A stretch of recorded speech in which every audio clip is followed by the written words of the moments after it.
بسم اللہ الرحمن الرحیم الحمدللہ رب العالمین والعاقبۃ للمتقین والصلاة والسلام علی رسولہ الکریم۔ آج انشاءاللہ پارہ نمبر 17 کے اہم مضامین کا خلاصہ بیان کیا جائے گا۔ پارہ نمبر 17 سورہ انبیاء اور سورہ حج پر مشتمل ہے۔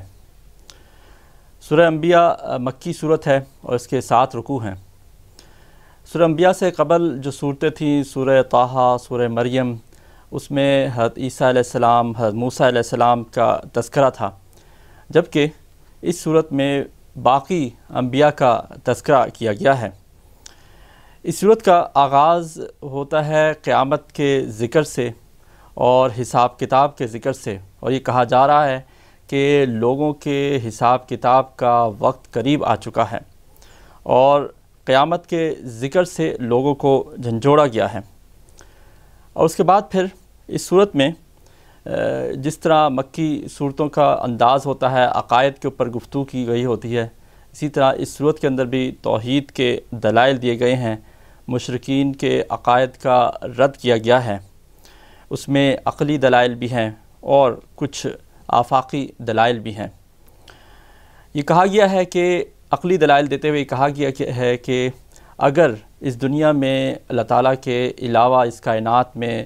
کوئی الہ ہوتا تو اس کائنات میں ایک فساد بڑھ جاتا۔ جس طرح کسی بھی جگہ پر 2 سربراہ نہیں ہو سکتے، 2 انچارج نہیں ہو سکتے، 2 ذمہ دار نہیں ہو سکتے، اسی طرح اس کائنات کے بھی صرف اور صرف ایک ہی معبود ہے، اور وہ اللہ تبارک و تعالیٰ کی ذات ہے۔ تو اس لیے مشرکین کو چاہیے کہ وہ ایمان لے آئیں، اللہ تعالیٰ کی وحدانیت کا اقرار کریں۔ اور پھر یہ بھی بیان کیا کہ اللہ تعالیٰ نے اس دنیا کو، زمین و آسمان کو کسی کھیل کود کے لیے، محض تفریح طبع کے لیے نہیں پیدا کیا، بلکہ اس کا ایک مقصد ہے، اور وہ مقصد یہ ہے کہ لوگوں کی جانچ پڑتال کی جا سکے، ان کی آزمائش کی جا سکے، یہ دیکھا جا سکے کہ کون اللہ تعالیٰ کے اوپر ایمان لاتا ہے اور کون اس کے راستے سے انحراف کرتا ہے۔ اس صورت میں ایک اہم جو مضمون ہے وہ انبیاء کرام کا تذکرہ ہے۔ 16 انبیاء کرام کا اللہ تعالیٰ نے یہاں پر تذکرہ کیا ہے، اور ہر ایک کا کام ذکر کیا ہے، ان کی تعریف کی ہے، اور یہ بیان کیا ہے کہ وہ توحید کے علمبردار تھے۔ سب سے پہلے حضرت ابراہیم علیہ السلام کا تذکرہ ہے، اور ان کے دعوت کا ذکر کیا ہے کہ کس طرح انہوں نے اپنے والد کو دعوت توحید دی، اپنی قوم کو دعوت توحید دی، کس طرح انہوں نے ان کو سمجھانے کی کوشش کی۔ انہوں نے اپنی قوم کے بت خانے میں تمام بتوں کو توڑ دیا، صرف ایک بت کو باقی رہنے دیا، اور پھر یہ ان سے کہا کہ تم لوگ خود اس بڑے بت سے پوچھو کہ کس نے یہ کام کیا ہے، اگر یہ بولتے ہیں، اگر یہ تمہاری بات کا جواب دیتے ہیں تو تمہیں یہ بتائیں گے، اور اگر ایسا نہیں ہے تو پھر جان لو کہ یہ تمہارے خدا نہیں ہو سکتے، یہ تمہارے الہ نہیں ہو سکتے۔ تو ظاہر ہے قوم ان کی بات پر ایمان نہیں لائی، بلکہ ان کو آگ میں ڈال دیا۔ اللہ تعالیٰ نے پھر ان کو آگ سے نجات دی، اور پھر حضرت یعقوب علیہ السلام اور ان سے قبل حضرت اسحاق علیہ السلام کے نبی ہونے کی بشارت دی۔ اسی طرح اس صورت میں حضرت ادریس علیہ السلام، حضرت ذوالکفل، حضرت اسماعیل، ان کا تذکرہ ہے، حضرت موسیٰ اور حضرت ہارون علیہ السلام کا تذکرہ ہے، حضرت سلیمان، حضرت داؤد علیہ السلام کا تذکرہ ہے، حضرت ایوب علیہ السلام کا تذکرہ ہے، اور ان سب انبیاء کے کام کا تذکرہ کیا گیا ہے،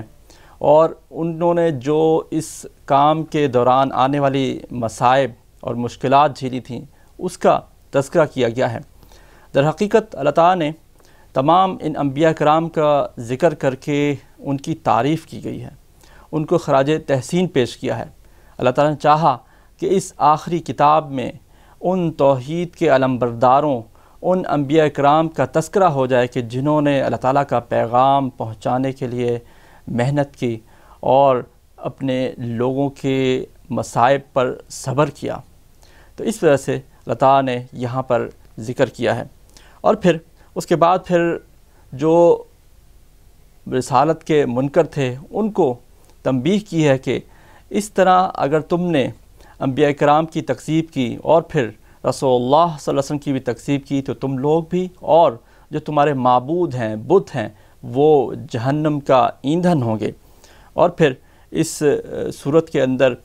آخر میں یہ بھی ذکر کیا گیا کہ قیامت قائم ہوگی اور پھر اس وقت ان تمام لوگوں کو اپنا حساب کتاب دینا پڑے گا۔ جب قیامت قائم ہوگی تو کفار کی آنکھیں حیرت سے پھٹی کی پھٹی رہ جائیں گی، اور پھر وہ اپنے کیے پر شرمندہ ہوں گے اور وہ کہیں گے کہ کاش وہ غفلت میں نہ ہوتے۔ اس کے بعد پھر سورہ حج ہے۔ یہ مدنی صورت ہے، اس کے 10 رکوع ہیں، لیکن اس صورت کے مضامین پر غور کرنے سے یہ معلوم ہوتا ہے کہ یہ مدنی اور مکی صورت کا ایک امتزاج ہے، یعنی اس میں عقائد کے اوپر بھی گفتگو کی گئی ہے جو عموماً مکی صورتوں کا ایک حصہ ہوتا ہے، اور اسی طرح اس میں احکام کے اوپر بھی گفتگو کی گئی ہے جو مدنی صورتوں کا ایک خاصہ ہوتا ہے۔ شروع میں ہی اس صورت میں قیامت کی ہولناکیوں کا تذکرہ ہے کہ جب قیامت قائم ہوگی تو ہر دودھ پلانے والی اپنے بچے کو بھول جائے گی، ہر حاملہ اپنے حمل کو گرا دے گی، لوگ ایسے ہوں گے کہ جیسے وہ مدہوش ہیں، لیکن حقیقت میں اللہ تعالیٰ کا عذاب بھی بہت شدید ہوگا۔ اور پھر اس کے بعد مختصراً انسانی تخلیق کا تذکرہ ہے کہ کیسے اللہ تعالیٰ نے انسان کو مٹی سے پیدا کیا، پھر اس کو گوشت کا لوتھڑا بنایا، پھر اس کو ایک انسان کی صورت میں کھڑا کیا، پھر وہ بڑا ہوتا ہے، پھر اس کے بعد ایک ایسی عمر کو پہنچ جاتا ہے کہ جب وہ اپنے ہوش و حواس میں نہیں رہتا۔ تو اس طرح ایک انسانی تخلیق کے مراحل کو ذکر کیا، اور اس سے بیان کرنا یہ مقصد تھا کہ لوگ اپنے انفس کی دلائل پر، اپنی تخلیق کے اوپر غور کریں اور اللہ تعالیٰ کی وحدانیت کا اقرار کریں۔ اور اسی طرح پھر جو آخرت کے منکر تھے ان کو بارش کی مثال سے یہ بات سمجھانے کی کوشش کی ہے کہ اللہ تعالیٰ جس طرح ایک مردہ زمین کو بارش کے بعد زندہ کر دیتا ہے، اس میں ایک رونق آ جاتی ہے، اسی طرح آخرت میں انسانوں کو اٹھائے گا، اپنے سامنے کھڑا کرے گا۔ اس صورت میں بھی حضرت ابراہیم علیہ السلام کا تذکرہ ہے کہ کیسے انہوں نے خانہ کعبہ کو تعمیر کیا اور پھر لوگوں کو حج کی دعوت دی، اور پھر اسی طرح قربانی کا تذکرہ ہے، قربانی کے احکام بیان کی گئے ہیں، قربانی کیسے کرنی ہے، اس کے اوپر بسم اللہ پڑھنی ہے، اس کا تذکرہ ہے، اور کن لوگوں کی قربانی قبول ہوتی ہے، تقوی والوں کی قربانی کو اللہ تعالیٰ قبول کرتے ہیں، اس کا بیان ہے۔ اسلامی حکومت کے فرائض کا ذکر ہے کہ اللہ تعالیٰ جن لوگوں کو دنیا میں اقتدار دیں تو ان کے لیے 4 باتیں کرنا ضروری ہیں کہ وہ نماز اور زکوٰۃ کا نظام قائم کریں، اور نیکی کا حکم دیں، اور برائی سے روکنے کا نظام قائم کریں۔ یہ 4 باتیں اقتدار والوں کے لیے، حکومت والوں کے لیے فرائض میں شامل ہیں۔ اور اسی طرح اس صورت میں جہاد کی، قتال کی اجازت دی گئی ہے، ظلم کے خاتمے کے لیے اور مظلومین کی مدد کے لیے اور لوگوں کے دفاع کے لیے یہ اجازت دی گئی کہ لوگ قتال کریں اور جہاد کریں ان لوگوں سے کہ جو ظلم کرتے ہیں۔ اسی طرح آخر میں اس صورت میں مسلمانوں کو شہادت حق کے فریضے کے اوپر فائز کیا گیا ہے، اور کہا گیا ہے کہ مسلمانوں کو عدل و انصاف اور جہاد کے ذریعے سے اور اقامت دین کے ذریعے سے اللہ تعالیٰ کے اس راستے کی طرف دعوت دینی ہے، اور اس اللہ تعالیٰ کی رسی یعنی قرآن مجید کو مضبوطی سے تھامنا ہے، اور اللہ تعالیٰ ہی مسلمانوں کا کارساز ہے۔ تو یہاں پر سورہ حج کا بھی اختتام ہوتا ہے، اور اس پارے کو بھی یہاں پر اختتام ہوتا ہے۔ اللہ تعالیٰ ہمیں قرآن مجید کو سمجھنے، عمل کرنے کی توفیق عطا فرمائے۔ وآخر دعوانا ان الحمد للہ رب العالمین۔